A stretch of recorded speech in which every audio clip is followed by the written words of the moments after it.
Hello साथी, स्वागत छ यहाँलाई मेरो युट्युब च्यानलमा। आज चाहिँ म बिहान उठेँ अनि उठेर चाहिँ यसो हाई हाई गर्दै छु। अनि उठेर चाहिँ फर्स्टमा होइन त बेड त मिलाउनु पर्यो, अनि त्यो बेड मिलाउँदैछु। अनि त्यसपछि चाहिँ फाइनल्ली मेरो बेड यस्तो भयो। अनि त्यसपछि चाहिँ रुम सफा गरेर मात्र त होइन, अनि म पनि सफा हुन्छु भनेर नुहाएर पनि आइसकेँ। अनि त्यसपछि चाहिँ अहिले पनि पूजापाठ गरौँ भनेर पूजा गर्दैछु। यस पूजा गर्दा चाहिँ मेरो भिडियो खिच्नुको पनि हुनुहुन्थेन, त्यो मसँग स्टिक पनि छैन नि त। अनि त्यो भएर अनि त्यसपछि मेरो बहिनी अनि भाउजूहरू भएर चाहिँ मेरो बर्थडेको लागि सरप्राइज दिन आएँ। मलाई चाहिँ थाहा थिएन यिनीहरू आउँछन् भन्ने कुरा, अनि मैले त खासै सन्चो पनि थिएन। अनि त्यही भएर म त उठेर आफ्नो काम गर्ने बस्ने गरेको थिएँ। अनि उनीहरूलाई देखेर एकदमै धेरै खुसी पनि भएँ, इमोसनल पनि भएँ। उनीहरूले चाहिँ म आउन, भाउजूले म आउन भन्नु थियो नि त, अनि त्यही भएर एकदमै खुसी भएँ। अनि यहाँ चाहिँ हाम्रो यहाँ केक पनि ल्याइदिनु रहेछ, अनि ल काटिहालौँ भनेर केक काट्न थाल्यौँ। अनि यता भएको चाहिँ मेरो हस्बेन्ड हो, उहाँ पनि आज आउँछ भन्ने चाहिँ थाहा थिएन, म चाहिँ आउँदैन भन्नुभएको थियो। अनि खासै आउनु भएन।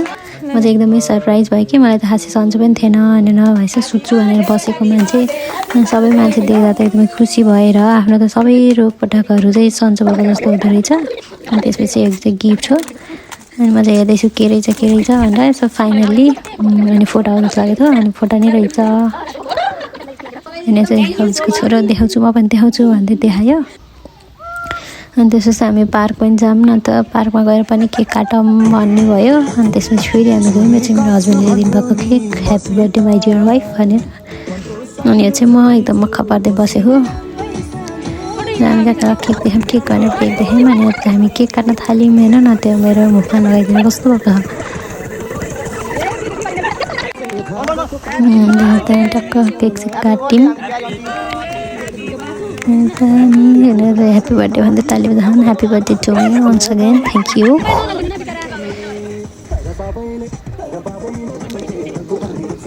अनि चाहिँ मेरो कुनै खुसीको सीमा नै थिएन, एकदम खुसी हुँदै काटेको।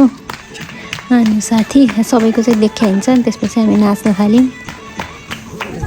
हेर्न त मेरो नाच हेरी। अनि हामी सबै नाच्यौँ ग्रुपमा। त्यसपछि चाहिँ हामी गेम खेल्न भनेर आयौँ। यो गेम चाहिँ मलाई एकदमै धेरै मन थियो खेल्न चाहिँ।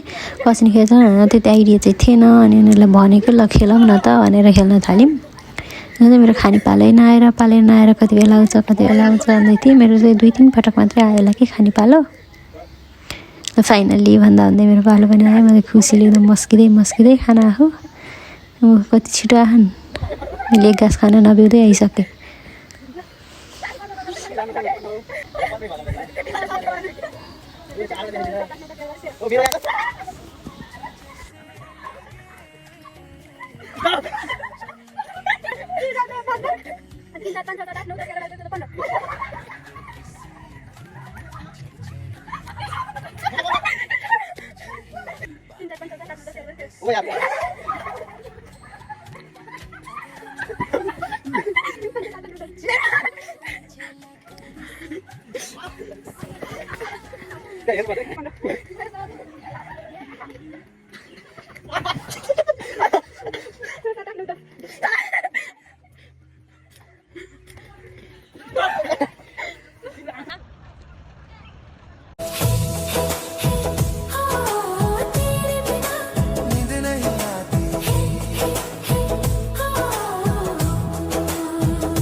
Happy birthday to you.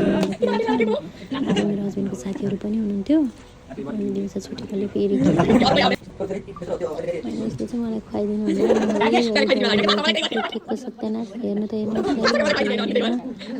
साथीले खुवाइदिनु भयो। अनि यत्तिकैमा सकियो। Thanks for watching.